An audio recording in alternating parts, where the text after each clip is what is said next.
ಜೈಲುಗಳಲ್ಲಿರುವ ಕೈದಿಗಳ ಬಳಿ ಗಾಂಜಾ, ಮೊಬೈಲ್ ಮತ್ತಿತರ ವಸ್ತುಗಳು ಪತ್ತೆಯಾಗಿರುವುದನ್ನು ನಾವು ಕೇಳಿದ್ದೇವೆ. ಆಗಿದ್ದಾಗ ಇಂತಹ ಪ್ರಕರಣಗಳು ವರದಿಯಾಗ್ತಾ ಇವೆ. ಮಂಗಳೂರು ಮತ್ತು ಬೆಂಗಳೂರಿನ ಜೈಲುಗಳಲ್ಲಿ ಇದು ಸಾಮಾನ್ಯ ಸಂಗತಿ ಎಂಬಂತಾಗಿದೆ.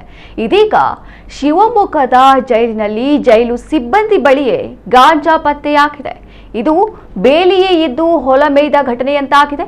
ಶಿವಮೊಗ್ಗ ಸೆಂಟ್ರಲ್ ಜೈಲಿನೊಳಗೆ ಗಾಂಜಾ ಸಾಗಿಸುತ್ತಿದ್ದ ಜೈಲಿನ ಎಸ್ಡಿಎ ವಿರುದ್ಧ ಜೈಲು ಅಧೀಕ್ಷಕರು ದೂರು ದಾಖಲಿಸಿದ್ದಾರೆ.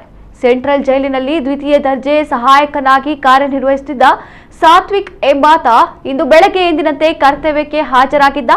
ಗೇಟ್ ಬಳಿ ಭದ್ರತಾ ಅಧಿಕಾರಿ ಕೆಎಸ್ಐಎಸ್ಎಫ್ ಇನ್ಸ್ಪೆಕ್ಟರ್ ಜಗದೀಶ್ ಮತ್ತು ಪಿಎಸ್ಐ ಪ್ರಭು ಹಾಗೂ ಸಿಬ್ಬಂದಿ ಕಪೇರ ಬಸವರಾಜ್ ತಪಾಸಣೆ ನಡೆಸಿದಾಗ ಸಾತ್ವಿಕ್ ತನ್ನ ಒಳ ಉಡುಪಿನಲ್ಲಿ ಗಮ್ ಟೇಪಿನಲ್ಲಿ ಸುತ್ತಿರುವ ಗಾಂಜಾ ಇಟ್ಟುಕೊಂಡು ಬಂದಿರುವುದನ್ನು ಪತ್ತೆ ಹಚ್ಚಿದ್ದಾರೆ.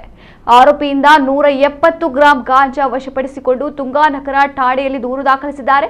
ಶಿವಮೊಗ್ಗ ಸೆಂಟ್ರಲ್ ಜೈಲಿನ ಗೇಟ್ ಬಳಿ ಆಟೋದಲ್ಲಿ 120 ಗ್ರಾಂ ಗಾಂಜಾ, 40 ಸಿಗರೆಟ್ಗಳನ್ನು 5 ಬಾಳೆಗೊನೆ ದಿಂಡಿನಲ್ಲಿ ಇರಿಸಲಾಗಿತ್ತು.